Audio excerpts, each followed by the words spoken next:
এই হচ্ছে মন জিনিসের প্যাকেট, বুঝতেই পারছো যে একটা পপুলার দোকান, সেখান থেকেই কেনা হয়েছিল এই ভেজ ননভেজ পিৎজাটা।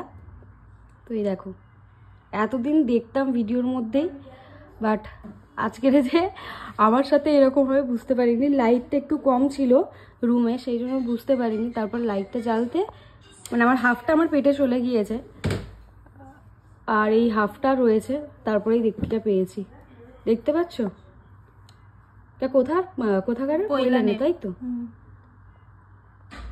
তো এবারে আমাদের কি করণীয় সেটাই হচ্ছে ব্যাপার। তো তোমরা যারা এই মন জিনিস থেকে কিছু কিনবে একটু দেখে শুনে কিনো, আর কি বলবো, কিছু বলার নেই। আমার কি হবে এটাই আমি ভাবছি, শুধু হাফ তো আমার পেটে।